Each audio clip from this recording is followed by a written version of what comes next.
Hello everyone, welcome back to my YouTube channel Kavya classes Gorakhpur. Friends, आज की video में हम बात करेंगे नागरिक शास्त्र यानी कि सिविक्स, जिसको हम इंटर तक सिविक्स के नाम से जानते हैं, नागरिक शास्त्र के नाम से जानते हैं। और उसी सब्जेक्ट को जब हम हायर एजुकेशन में आते हैं, यानी कि जब हम ग्रेजुएशन में आते हैं, तो हम इसी सब्जेक्ट को पॉलिटिकल साइंस यानी कि राजनीति विज्ञान के नाम से जानते हैं। तो यदि वे स्टूडेंट्स जो नागरिक शास्त्र से टीजीटी की या पीजीटी की तैयारी कर रहे हैं, इंटर कॉलेज में प्रवक्ता बनने का सपना देख रहे हैं, उन स्टूडेंट्स के लिए मैं लेकर के आया हूं आज के महत्वपूर्ण प्रश्नों को। और ये जो प्रश्न है टीजीटी की परीक्षा में और पीजीटी की परीक्षा में कई बार प्रश्न पूछे गए हैं। तो हम इस वीडियो में जानेंगे कि टीजीटी की तैयारी अगर जो हम कर रहे हैं या पीजीटी की तैयारी कर रहे हैं नागरिक शास्त्र से, तो किस प्रकार से प्रश्न पूछे जाते हैं, प्रश्नों का स्तर क्या होता है। तो इस अभ्यास से हमें पता चल जाएगा किस लेवल के प्रश्न पूछे जाते हैं।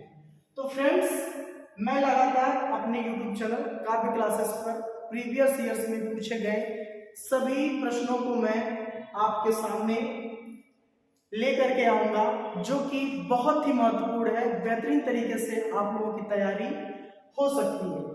तो फ्रेंड्स, अगर जो वीडियो अच्छा लगे तो चैनल को सब्सक्राइब जरूर करिएगा तथा मित्रों से भी शेयर जरूर करिएगा। तो आइए बिना देर करते हुए आज की वीडियो हम स्टार्ट करते हैं।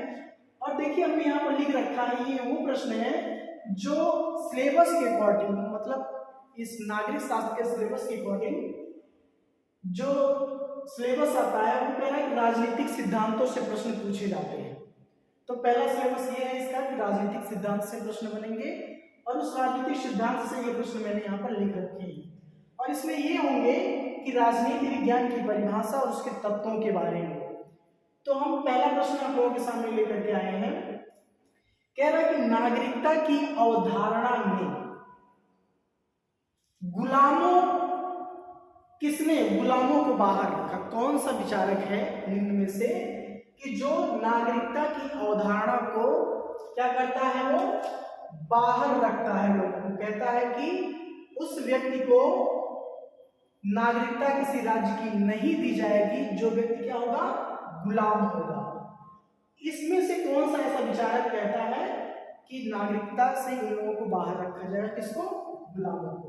तो क्या प्लेटो इस तरह की बात करता है, या फिर अरस्तु इस तरह की बात करता है, या फिर हाब्स इस तरह की बात करता है, या फिर आइंस्टीन इस तरह की बात करता है।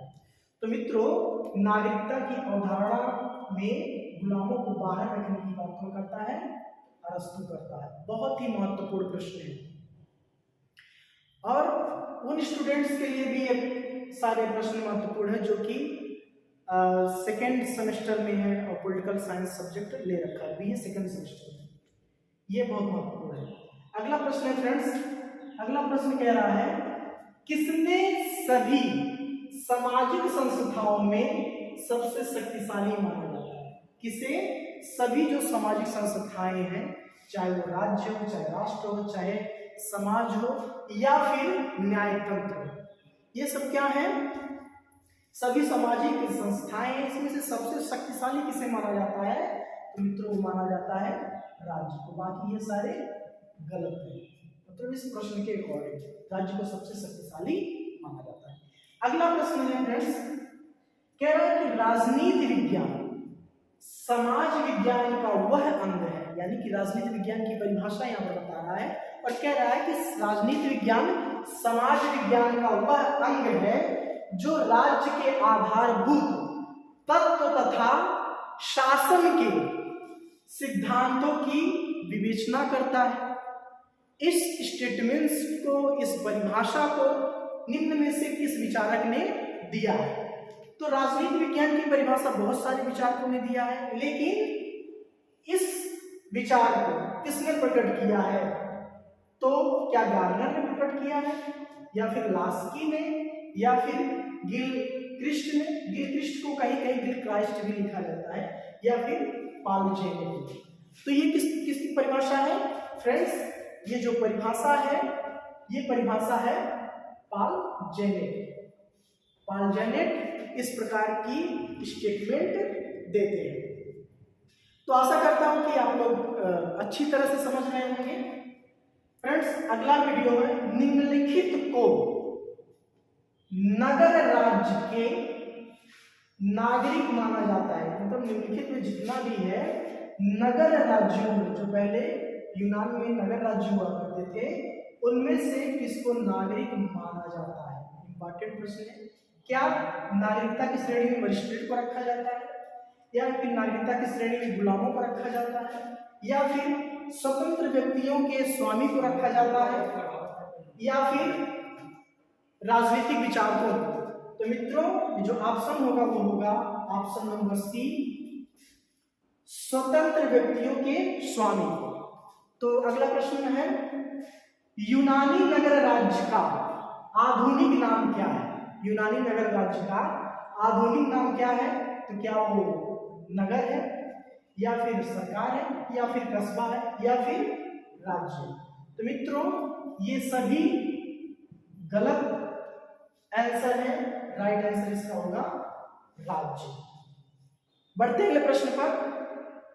शहर राज्य वह शब्द है समानतः, शहर राज्य वह शब्द है समानतः इससे संबंधित है। यानी कि जो शहर राज्य शब्द है वो किससे संबंधित है?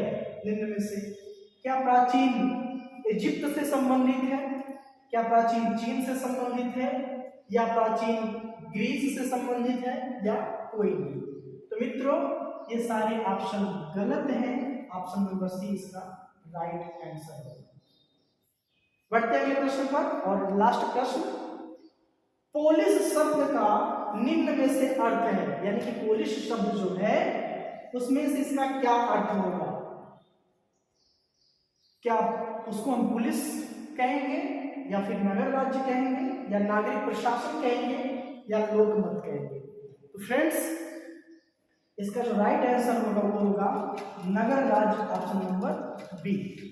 तो फ्रेंड्स, ये था आज का महत्वपूर्ण प्रश्न। मिलते हैं अगले वीडियो में, तब तक के लिए जय हिंद, वंदे मातरम।